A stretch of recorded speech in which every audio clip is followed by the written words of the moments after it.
Hey everybody, it's Michael from ReplicaAirguns.com. We're taking a revisit at a video I made a few years back that's had over 2 million video views, so we're taking a look at it again. It seems to be popular. That video is an Airgun Good for self-defense.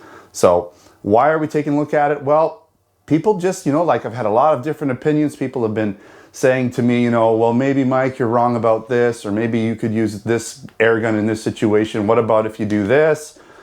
So let's take a look at it. We're going to look at some possibilities. I've got 4 of the top.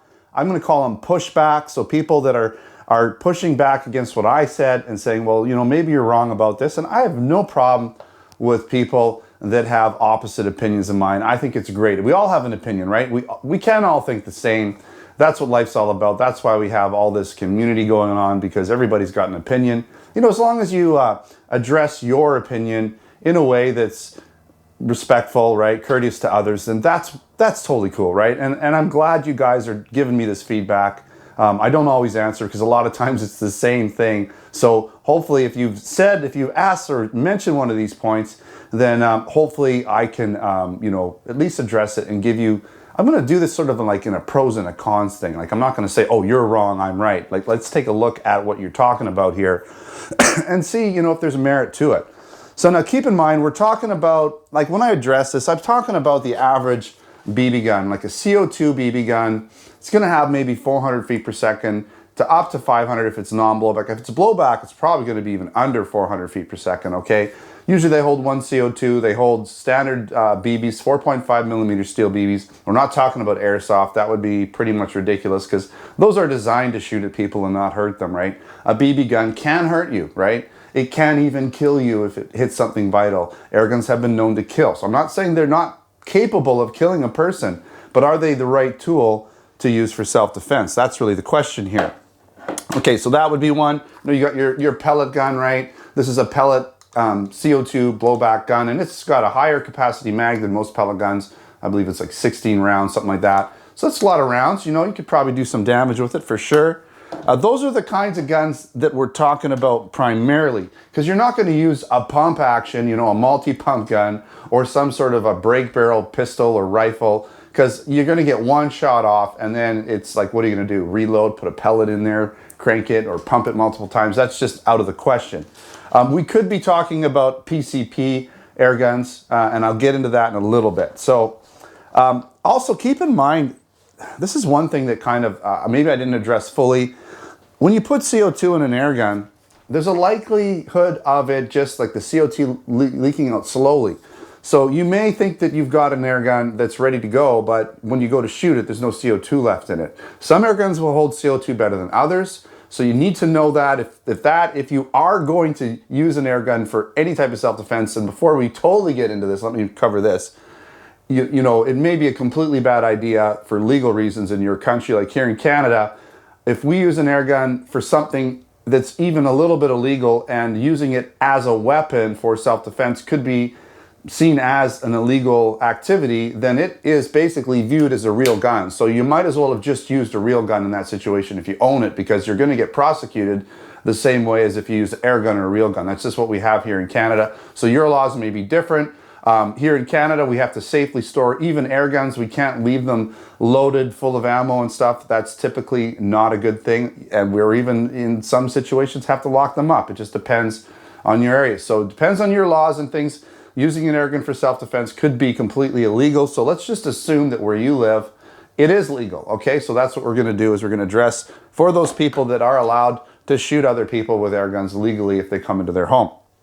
Okay, so let's get that. Oh, there's one more point I wanted to make about a CO2 air gun before we even cover these questions and these points.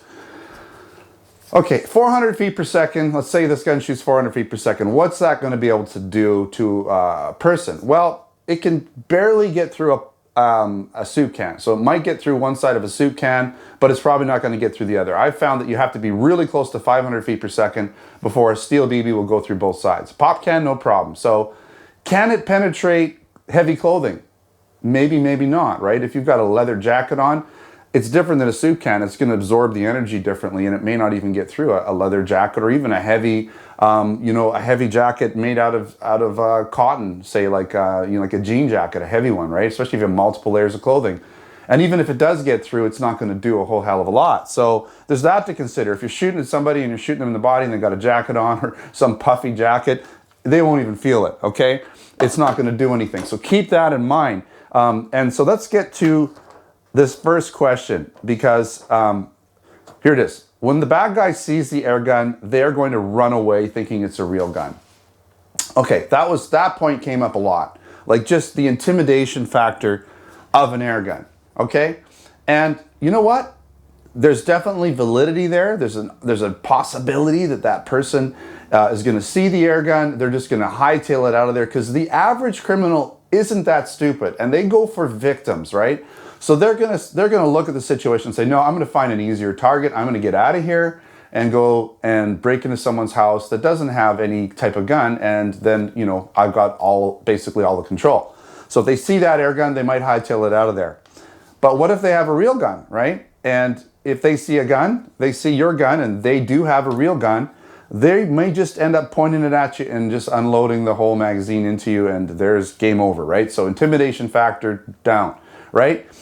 Is there a possibility that their gun is an airsoft gun, a BB gun, a water gun? There is a possibility, and if you pull out a gun, they're probably going to hightail it out of there. But you're really just gambling with your life if you pull an air gun out, because if they have a real gun, you're basically kind of bringing, you know, a knife to a gunfight, because this isn't going to do it when they're shooting 9mm rounds and you're shooting 4.5mm BBs back, right? It's just not going to do it. So those are things you need to consider when you're pulling an air gun out as an intimidation tool. Okay, just shoot the bad guy in the eyes, right? And some of the people said face, right? Like, okay, unload the whole magazine in their face. So that would be, I guess, in a situation where you kind of had the upper hand, I guess. So maybe they didn't have their gun out, or their gun was off to the side, or they didn't think you had anything. You were maybe concealing it in such a way that they didn't know you had the upper hand, so you were close enough that you could, maybe 10 feet out, that you could just pop it right in there and just get like 10 rounds off quickly into their face. Well, that would sure as hell hurt, and there's a good chance, you know, you might get them in the eye at that close range if you were like just literally standing there and from 5 to 10 feet away and had the upper hand. In perfect case scenario, that might work, okay? And that's going to hurt, and it could, you know, cause a very serious injury. Definitely, steel BBs to the face, to the eyes, anything like that's going to hurt like hell and potentially cause blindness and all kinds of stuff. But we're talking about you in a situation where you have the upper hand. If you don't have the upper hand, maybe, you know, you don't have your gun out fully. They've got their gun drawn on you. You don't know if it's real or not. You try to pull your gun and shoot them in the face. Have you ever watched gun battles on YouTube? I'm sure most of you have. It's not like that. It's not like some guy just pulls a gun out and both guys stand and like literally point each other and they're just standing there shooting at each other. Usually the first shot or the first sign of a gun and everybody's scrambling for cover. They're like pulling their gun out. They're shooting over countertops. It's just mayhem, right? Like, it's not like you're just standing there and you're just like, okay, I'm going to shoot you right in the eyeball. Just hold on a sec. I got this. Just wait one more second. Okay, here we go. Boom. Got you in the eye. Right? It doesn't work like that. People see guns and they scramble and it's just chaos, right? And to give you a little bit of an example, I did this really quick. I don't know if you can see it. One shot here. Let's pretend this is the eye. I got one shot there, luckily maybe, and 2 shots here. This was like about 8 shots that I just kind of fired off while I was darting around. Now this was not even shooting on a moving target. This was a static target, but I was kind of moving around, trying to create a little bit of mayhem, but it wasn't that much. I mean, it wasn't like I was shooting around corners or anything. And I was just kind of pulling my gun up, firing a few shots, pulling my gun up, firing a few shots. And, you know, this one probably would have missed. This one maybe would have grazed the neck. So that might have been somewhat useful. And this one would have got like right in the eye range. That might have been just a lucky shot. I don't know, right? And I was about 10, 15 feet away when I did this. So, you know, that just goes to show you're not going to get an eyeball that easily, especially when they're shooting back and you're scrambling for cover. So just putting that out there. All right, another question or another point people brought out was, hey, you know, like you're talking about air guns. Well, what about those high pressure air, you know, 357 rifles? They're just like, they've got this high pressure air. And those guns have a lot of power. Like they're a 357 caliber, heavy grain, lead bullet. you know, equivalent to 9mm, even 45 caliber round in terms of density and size. And they're going like sometimes as high as 800 feet per second. So they have muzzle energy, foot-pound energy, similar to 9, even 45 caliber pistols. Yeah, that's going to do a lot of damage. It's going to, like, you know, for sure penetrate, get in there, slow a person down, maybe even kill them if you get them in the right spot. Now again, the right spot, what's the right spot? If you want to kill somebody, you're going to have to get them in the heart. You're going to have to get them in the brain or the head, somewhere like that. That's an instant kill, right? Or very close to an instant kill. If you get them anywhere else, it will take time for them to die, even if it's a vital shot. Even if you hit an artery or a lung or something, it's going to take them time to bleed out, for the blood pressure to drop, and for them to die, right? People don't die in the movies when you shoot them anywhere in the torso or, you know, anywhere close to that. Like, other than, you know, you see everybody getting shoulder shot like 1,000 times in shows, and they're like, okay, no big deal, we'll just go, and someone will put a little tiny tweezer in there and pull this round out because it's like literally a ½ an inch under the skin.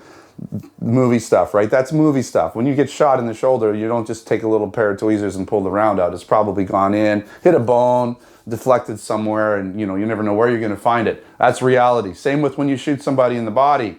It's going to go in, it's going to do a lot of damage. It's going to start, they're going to start to bleed internally, but it's going to take minutes.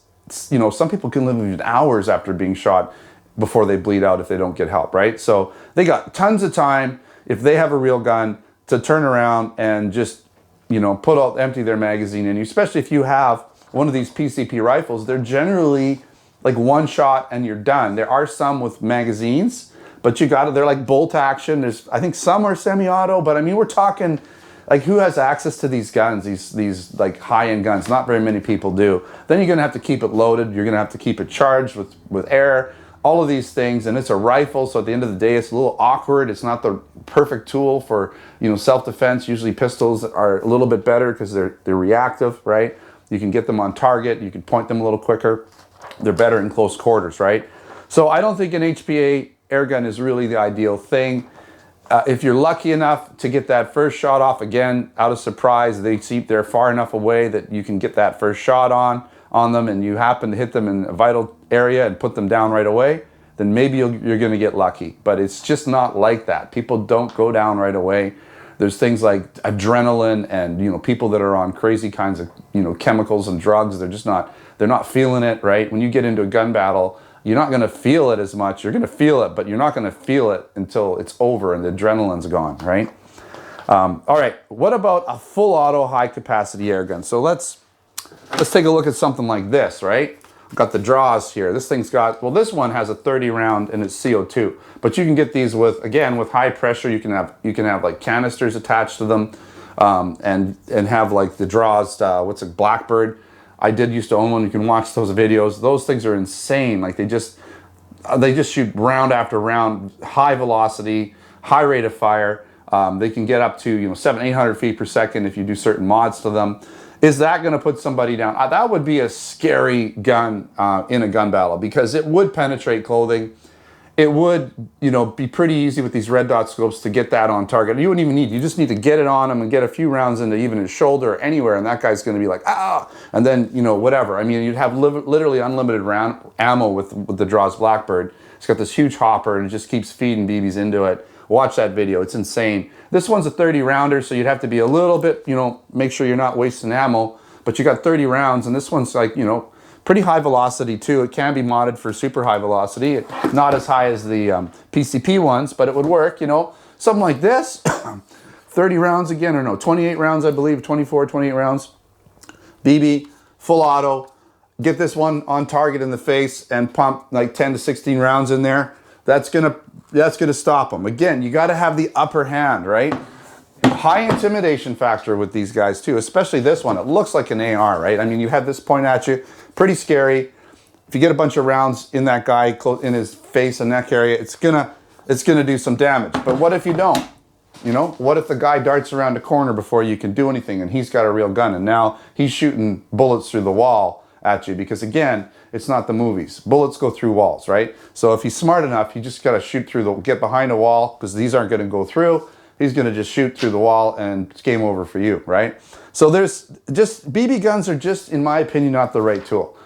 Is there a chance that they could get the job done in the right situation? Sure. I'm not saying that there's not a situation that it wouldn't work, but there's so many situations where it's not going to work out well for you, right? You know, I mean, should you sit back and do nothing and just let the guy control you? Well, there's situations where doing nothing, you know, and letting the guy have his way, it all works out. The guy gets what he wants, he leaves, you know, you lose some stuff, but that's what insurance is for. You don't lose your life, right? And then there's situations where people comply and they do all the things the guy asks and they end up getting shot at the end of the day anyways, right? So you just don't know. I mean, life is so unpredictable. Every situation is unpredictable. There's no right or wrong answer. I'm not saying that an air gun is not going to work in every situation. It can work in some, but is it the right tool?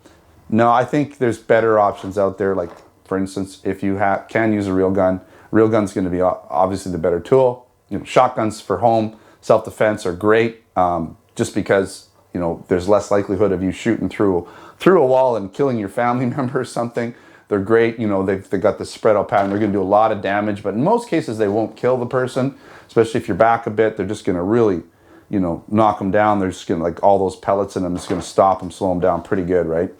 So stuff like that. I mean, there's pepper sprays, there's tasers, there's all kinds of things, but those are generally closer quarter type situation things. What's the right tool? That's a hard question. I think the best thing is try not to get yourself in these situations. Don't do stupid things. Don't leave your doors open. Don't hang out in scary places at night. You know, don't act like an idiot and get yourself attention drawn to yourself. These are things you can do that are going to keep you safe, right? All right. Hopefully I've covered enough stuff. Maybe this video is going to get another 2 million views. I don't know. Watch the original one. I'll put a link in the description. Don't forget to come down to replicaairguns.com and check out our online stores where we sell air guns, BB guns, airsoft guns, blank guns, pellet guns, and other accessories. We have our Canada and US stores at replicaairguns.ca and replicaairguns.us. And also subscribe if you haven't. Check us out on Facebook, Twitter, and Instagram. Until next time, take care.